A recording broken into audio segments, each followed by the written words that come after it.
Et MENA, ça veut dire quoi? Alors, mineurs étrangers non accompagnés, donc ça c'est MENA.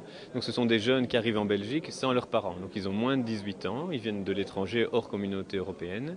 Ils arrivent en Belgique et ils demandent l'asile ou ils ne demandent pas l'asile. Et donc la Belgique doit s'occuper d'eux jusqu'à leurs 18 ans. Et donc il y a des structures qui s'occupent de jeunes de 16, 14, 12 ans et qui vivent dans les structures de demandeurs d'asile jusqu'à leurs 18 ans.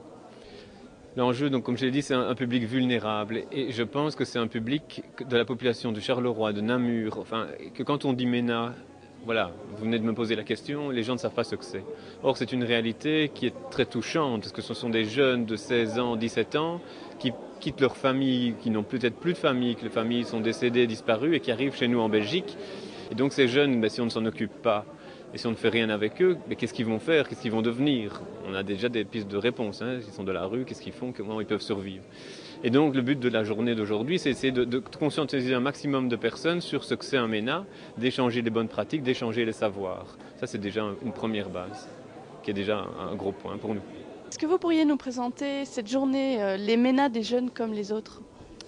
Mais donc c'est une journée qu'on veut à la fois festive et aussi réflexive. Donc c'est la journée mondiale des réfugiés, aujourd'hui le 20 juin. Et donc on a décidé de mettre un public spécifique à l'honneur. Donc plutôt que de parler des réfugiés en général, on a dit on va parler spécifiquement des MENA, qui sont un groupe vulnérable et qui représentent pas mal de jeunes dans les structures faits d'asile, mais aussi en communauté française. Et donc il y a tout un programme de la journée où on commence par des tables rondes cet après-midi qui ont lieu. Avec différentes thématiques. C'est quoi un MENA? Qu'est-ce qu'un tuteur? Qu'est-ce que la scolarité? Qu'est-ce qu'on peut faire à l'extérieur des structures MENA pour essayer de développer le projet?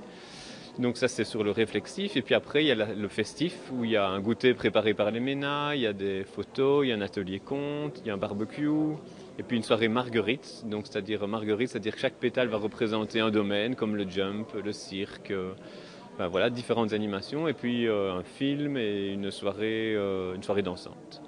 Par rapport aux partenaires qu'on peut avoir pour cette journée, donc on a déjà la chance d'avoir Bernard De Vos, qui est le délégué général aux droits de l'enfant, qui vient faire la conclusion de l'après-midi. Donc c'est quelqu'un et qui a une reconnaissance par rapport à la thématique des MENA. On peut demander à un pays riche et industrialisé comme le nôtre d'assurer pour tous les enfants, et quel que soit le statut juridique des parents, ou quel que soit le statut juridique ou légal des mineurs étrangers non accompagnés, qu'ils soient demandeurs ou non demandeurs d'asile, il est tout à fait scandaleux aujourd'hui que des enfants vivent des situations comme on l'a connu effectivement à la fin de l'été l'an dernier, ou en plein cœur de l'hiver, où des enfants étaient obligés de dormir dans la gare du Nord ou dehors, en pleine rue.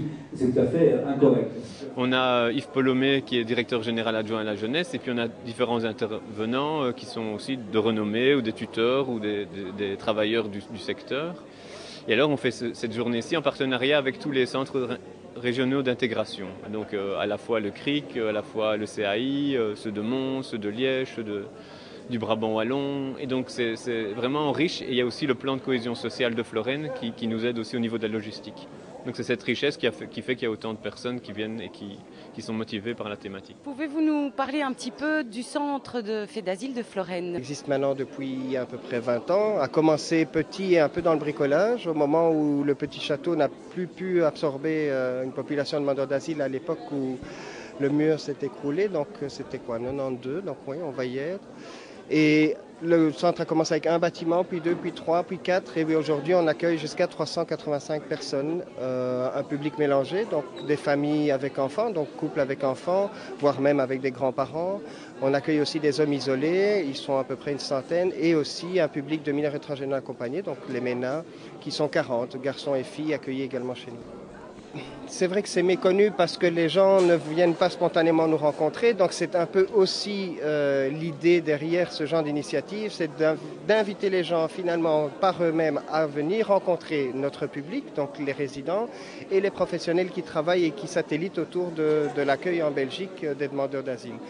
C'est vrai que parfois les images qu'on en a ne sont pas toujours les meilleures ou les plus positives, et au contraire, nous avons envie de mettre un peu en avant ces initiatives positives pour susciter la réflexion et l'échange.